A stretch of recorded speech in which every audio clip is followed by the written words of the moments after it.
Ya Ibu. Nah, kalau begitu sebelum kita mulai kegiatan ini, Ibu minta salah satu untuk kita di dalam doa. Silakan.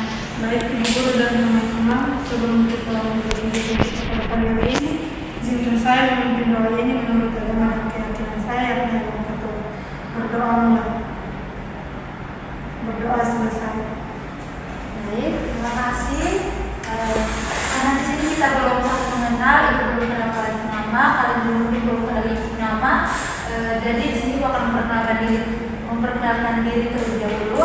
Jadi perkenalkan, nama Ibu Maria Asendra Giriani. Kalian bisa panggil dengan Ibu Riani.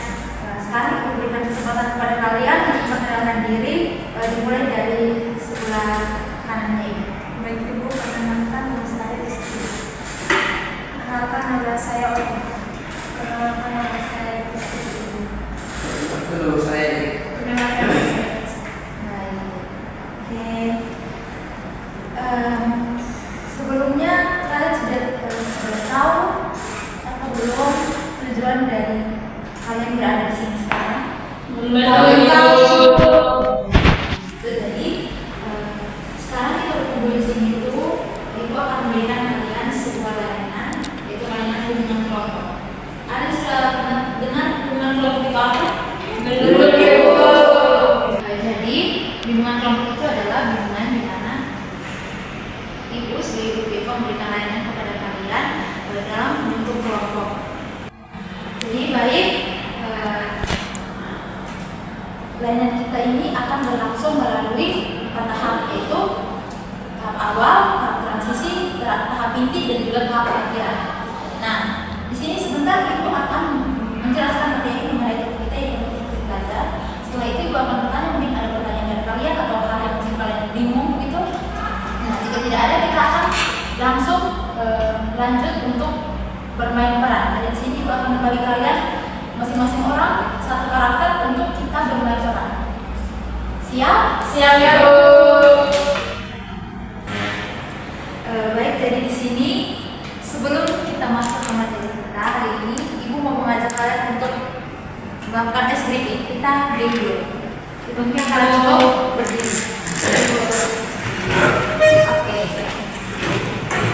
Jadi game itu namanya tepuk pagi, siang, sore, dan malam. Kalau Ibu bilang pagi, kalian tepuknya 1 kali. Kalau Ibu bilang siang, kalian tepuknya 2 kali. Kalau Ibu bilang sore, kalian tepuknya 3 kali. Kalau malam, tepuk setengah. Tidak boleh bunyi. Sudah mengerti? Siap Ibu. Baik, kita mulai. Tepuk siang. Pagi. Pagi-pagi. Malam. Udah. Pagi. Siang. Sore. Oke, tepuk tangan dulu. Baik, jadi topik layanan kita hari ini berjudul motivasi belajar. Nah, adapun tujuan dari layanan ini adalah yang pertama, kalian bisa memperluas pemahaman kalian tentang bagaimana cara untuk meningkatkan motivasi belajar. Kemudian ada juga kalian bisa mampu menunjukkan sikap positif saat belajar. Kemudian kalian mampu menerapkan cara-cara untuk meningkatkan motivasi belajar kalian. Nah, dalam proses layanan bimbingan kita kali ini juga ada yang namanya asuransi kerahasiaan, di mana segala hal yang kita bicarakan pada layanan kali ini, semua pendapat yang kalian adik-adik sampaikan tidak kita bawa keluar, cukup kita saja mengetahui di dalam ruangan itu. Setuju? Setuju. Jadi layanan kita ini akan berlangsung selama 40 menit. Siap? Siap Bu. Kalau gitu kita langsung masuk ke materi. Nah, bicara soal motivasi belajar, ada yang tahu motivasi belajar itu apa? Dimulai dari sebelah kanan Ibu, silakan. Kanan sebelah. Oke. Putri. Keinginan seseorang untuk belajar. Betul ya. Jadi mari kita lihat bersama materinya. Meminta salah satu Bapak Ibu membacakan. Motivasi adalah dorongan internal yang mengarahkan seseorang untuk bergerak dalam mencapai tujuan tertentu. Dalam konteks pendidikan, motivasi belajar adalah kekuatan yang mendorong siswa untuk belajar secara aktif dan berkelanjutan tanpa paksaan. Jadi motivasi ini adalah dorongan dalam diri kita untuk belajar, sehingga kita belajar itu tidak ada tekanan atau paksaan dari orang lain. Berikutnya ada jenis-jenis motivasi. Di sini ada dua jenis motivasi, yaitu motivasi intrinsik dan juga motivasi ekstrinsik. Nah, motivasi intrinsik ini adalah motivasi dari dalam diri kita, di mana di sini berkaitan dengan kemauan kita untuk belajar. Kemudian kalau motivasi ekstrinsik itu motivasi yang berasal dari luar, seperti lingkungan belajar kita, keluarga, teman-teman, masyarakat. Misalnya contohnya motivasi dari luar ini misalnya seperti ada iming-iming dari orang tua, ada hadiah ketika kita bisa mencapai tujuan pembelajaran, kita bisa dapat nilai yang bagus, akan diberikan hadiah oleh orang tua. Nah, itu merupakan salah satu motivasi ekstrinsik. Dan berikutnya ada fungsi. Meminta Nona Eca untuk mengetahui. Baik, yang pertama mendorong manusia untuk berbuat, yaitu sebagai penggerak dari setiap kegiatan yang akan dikerjakan. Yang kedua, menentu arah perbuatan, yaitu ke arah tujuan yang ingin dicapai. Dengan demikian, motivasi dapat memberikan arah dan kegiatan yang harus dikerjakan sesuai tujuannya. Yang ketiga, menyeleksi atau menentukan perbuatan-perbuatan yang harus dikerjakan guna mencapai tujuan, dengan menyisihkan perbuatan yang tidak bermanfaat bagi tujuan. Terima kasih. Baik, terima kasih Nona Eca. Dari sini fungsinya itu ada tiga materi. Jadi yang pertama adalah mendorong manusia untuk berbuat sesuatu. Jadi motivasi ini juga bisa mendorong kita untuk melakukan sesuatu, melakukan aktivitas yang hendak kita lakukan. Kemudian juga untuk menentukan arah perbuatan kita, yaitu kepada arah yang ingin kita tuju dari kegiatan yang kita lakukan. Kemudian yang ketiga ada menyeleksi atau menentukan perbuatan-perbuatan yang harus dikerjakan untuk mencapai suatu tujuan. Berikutnya ada strategi meningkatkan motivasi belajar. Yang pertama adalah menetapkan tujuan belajar. Nah, jadi untuk strategi awal di mana kita meningkatkan motivasi belajar kita, itu yang pertama adalah menentukan tujuan belajar. Kita harus tahu yang mau kita pelajari ini apa. Kita adik-adik bisa buat kayak catatan-catatan kecil begitu, untuk misalnya minggu ini mau tujuan pembelajarannya apa yang mau dicapai, sehingga fokus kita hanya pada itu di minggu ini gitu, sehingga materi yang kita pelajari itu bisa lebih mudah dipahami. Kemudian yang kedua adalah membuat jadwal belajar. Membuat jadwal belajar ini misalnya seperti roster begitu untuk setiap harinya. Misalnya hari ini kita belajar mata pelajaran apa, besok apa gitu. Kemudian yang ketiga ada menentukan gaya belajar. Menentukan gaya belajar ini adik-adik bisa menentukan, kayak mengidentifikasikan kayak gaya belajar seperti apa yang sesuai dengan pribadi adik-adik. Misalnya mungkin ada yang suka belajar dengan mendengarkan musik, atau harus hening, atau mungkin belajar sambil menonton video atau mendengarkan podcast atau apa gitu ya, bisa membuat kita lebih memahami suatu materi atau informasi. Kemudian yang kelima adalah menciptakan suasana belajar yang nyaman. Nah, seperti misalnya di rumah mungkin ada mungkin ada yang harus tenang gitu, terus nyaman, sunyi gitu, sehingga dia bisa memahami materinya lebih dalam. Kemudian yang kedua adalah istirahat sejenak saat belajar.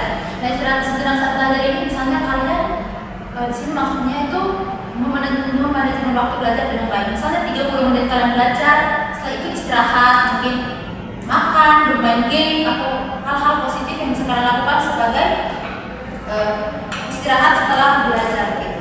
Kemudian yang ketujuh adalah beri self reward setelah belajar. Self reward ini kembali lagi kepada adik-adik, mau sehabis belajar mungkin mau bermain game kah, mau jalan-jalan untuk menyenangkan kembali hati atau menyegarkan kembali otak kita. Sekian materi yang ingin dipaparkan. Mungkin ada hal yang ingin dipertanyakan? Tidak ada, Ibu. Baik, kalau tidak ada pertanyaan dari adik-adik semua, kita mulai bermain peran. Nah, dari di sini ada 5 karakter, yaitu nanti Ibu akan bagi kalian satu orang satu karakter. Nah, siswa yang pertama itu Nona Isti. Nah, Nona Isti di sini adalah siswa yang kurang termotivasi. Kemudian yang kedua adalah Nona Putri di sini sebagai siswa yang selalu termotivasi, selalu penuh semangat dalam belajar. Kemudian yang berikutnya ada Erik sebagai siswa yang suka bermain game. Kemudian ada Nona Oni, yaitu siswa yang memiliki cita-cita yang sangat tinggi. Kemudian Nona Ica di sini selalu ragu dan butuh dorongan. Oke. Nah, kalau begitu Ibu akan bagikan kalian skenario-nya. Setelah itu Ibu akan berikan waktu kalian untuk bisa membaca dan mendalami karakter kalian masing-masing. Oke, Bu. Terima kasih, Bu. Nah. Semuanya sudah siap untuk kita bermain peran? Siap, Ibu. Oke, kalau begitu kita mulai. Ya, Ibu.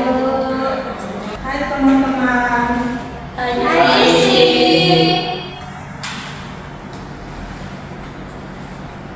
Jadi teman-teman, saya itu merasa sangat tidak termotivasi untuk belajar.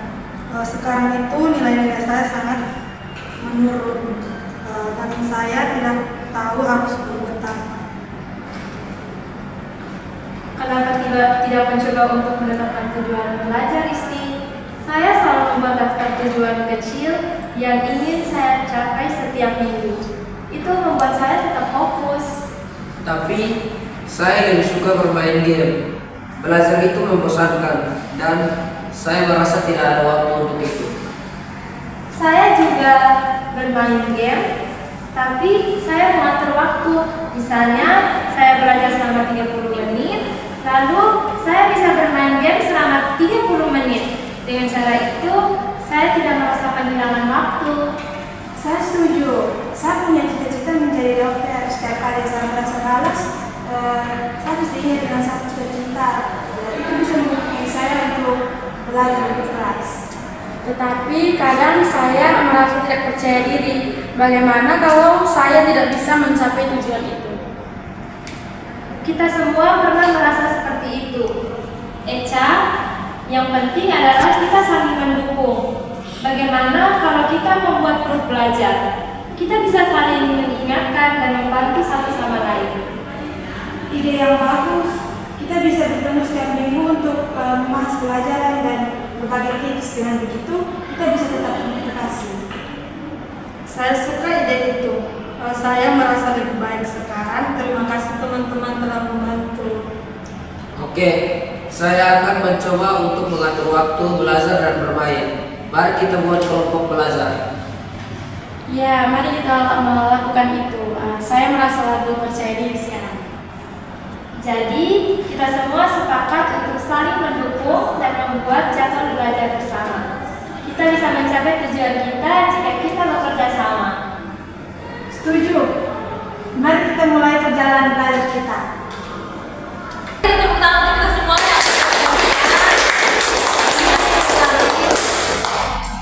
Kalau begitu Ibu minta setiap dari kalian untuk memberikan pendapat atau pesan setelah Ibu menjelaskan materi tadi dan kalian juga sudah bermain peran. Kira-kira pendapat kalian apa dan kesan kalian seperti apa? Dimulai dari Nona Eca. Terima kasih atas kesempatan yang diberikan. Jadi setelah bermain peran tadi, saya merasa lebih termotivasi untuk belajar. Tadi saya menggunakan karakter yang orangnya masih ragu dan harus butuh dorongan lagi untuk belajar. Jadi setelah saya bermain peran tadi, mungkin kedepannya saya tidak perlu ragu lagi, harus lebih bersemangat dan baik. Ibu, setelah saya bermain drama tadi, Ibu, untuk belajar. Oke, baik. Terima kasih Nona Ica. Semoga kedepannya lebih termotivasi lagi ya untuk semakin semangat dalam belajar. Kalau begitu selanjutnya Kak Eri. Baik Ibu, setelah bermain peran tadi yang saya dapatkan dari bermain peran tadi itu adalah saya lebih merasa termotivasi untuk belajar dan saya di dalam kegiatan hari itu saya merasa dikelilingi oleh teman-teman yang selalu mendukung saya untuk menjadi lebih baik lagi. Semoga kedepannya lebih baik lagi. Tadi Kak Eri dapat peran yang suka sekali bermain game. Jadi mungkin ini mulai sekarang bisa lebih bijak membagi waktu antara belajar dan juga bermain game. Selanjutnya Kak Fitri, silakan. Jujur sebenarnya itu saya itu belum termotivasi dari dalam diri sendiri begitu Ibu. Tapi setelah saya bermain peran di sini, saya berperan sebagai anak yang selalu termotivasi. Jadi setelah saya bermain itu saya tahu kalau mau termotivasi dalam belajar tentu Ibu, itu kita harus membuat kayak tujuan belajar, jadi supaya kita tuh bisa termotivasi dalam belajar. Ya, baik. Terima kasih Kak Putri ya sudah jujur soal perasaannya. Semoga kedepannya lebih termotivasi lagi untuk lebih semangat dalam belajar. Selanjutnya Kak Oni, silakan. Kalau dari saya Ibu, berperan sebagai seorang yang memiliki cita-cita tinggi, saya mendapatkan motivasi bahwa kalau bisa mencapai cita-cita itu harus bisa belajar lebih rajin. Terima kasih Kak Oni. Semoga jadi apa nih? Selanjutnya Esti. Baik Ibu, setelah saya mengikuti setelah saya berperan menjadi seorang anak yang kurang termotivasi, setelah mengikuti peran tersebut, saya dikelilingi oleh teman-teman. Ada yang selalu termotivasi, ada yang suka main game, dan ada yang memiliki cita-cita yang tinggi, dan mereka membantu saya dan memberikan ide untuk bisa termotivasi lagi dalam belajar. Terima kasih Kak Esti. Mari kita beri tepuk tangan. Jadi di sini adik-adik semua tadi benar semuanya termotivasi dalam merasa termotivasi dari materi dan juga drama singkat kita tadi. Selanjutnya Ibu akan membagikan kalian lembar evaluasi hasil dan juga LKPD yang harus kalian isi. Oke.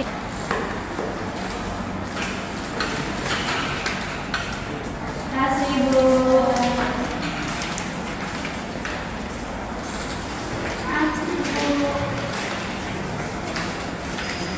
Silakan diisi sesuai dengan perasaan yang kalian rasakan ya. Ya Ibu. Ini teman Eri.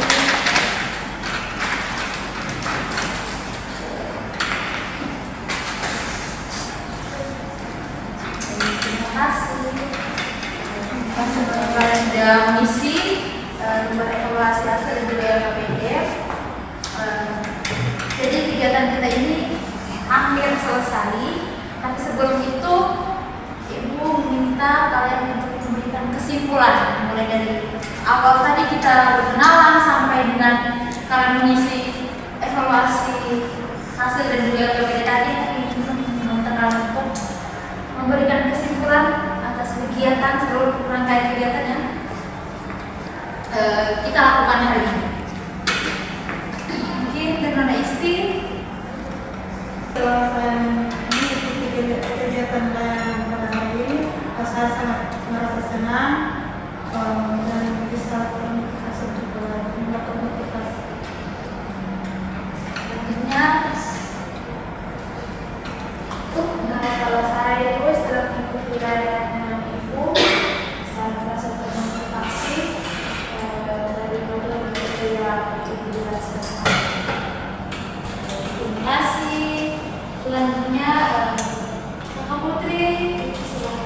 Setelah mengikuti layanan yang Ibu berikan, saya tahu kalau ternyata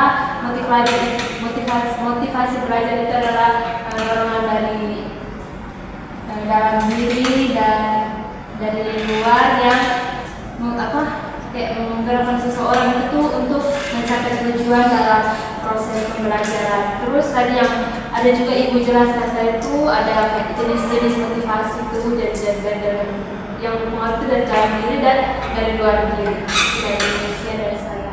Terima kasih Bapak Putri. Selanjutnya Kak Erik, Ibu silakan. Saya pribadi merasa senang dan saya merasa lebih termotivasi untuk belajar, dan apa yang sudah saya lakukan seperti bermain peran itu sangat berguna bagi kami. Terima kasih. Oke, terima kasih. Selanjutnya Mbak Eca. Oke, baik Ibu, terima kasih atas kesempatan yang Ibu berikan. Dari lain lagi, saya pribadi merasa senang karena saya mendapatkan ilmu yang baru terkait dengan motivasi belajar, apa itu motivasi belajar, jenis-jenis motivasi belajar, dan strategi-strategi untuk meningkatkan motivasi belajar. Saya Baik, untuk materi ini sendiri, itu tentang motivasi belajar ini, Ibu dapat memberikan kesimpulan bahwa motivasi belajar ini berkaitan dengan dorongan dari dalam diri kita maupun dari luar diri kita untuk belajar. Juga tadi sudah menjelaskan adanya fungsi-fungsi, ada jenis-jenis, ada jenis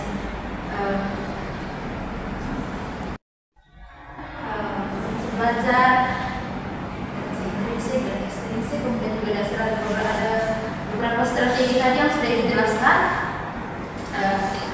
Semoga keluar dari sini, keluar dari ruangan ini, kembali ke kelas, kalian bisa menerapkan apa yang sudah dibagikan tadi, yang sudah di-share mengenai bagaimana strategi kalian untuk bisa meningkatkan motivasi kalian dalam belajar. Oke, baik, kalau begitu kegiatan kita sudah berakhir, sudah selesai. Tapi sebelum kalian kembali lagi ke kelas masing-masing, kita akhiri dengan doa. Tadi kita sudah memulai dengan doa, maka kita akhiri juga dengan doa. Ibu persilakan satu orang untuk kita di dalam Putri Ibu. adalah Putri, bisa mungkin kita. Kembali Ibu Guru, mari kita berdoa. Jika saya berdoa ini menurut agama dan saya berdoa mulai. Berdoa selesai. Terima kasih Putri sudah berada dalam doa. Ini dulu baik. Semoga layanan kita hari ini benar-benar bermanfaat dan benar-benar memotivasi kalian dalam belajar. Sangat berharap. Ya Ibu. Begitu kalian sudah boleh kembali ke kelas kalian masing-masing. Terima kasih Bu. Terima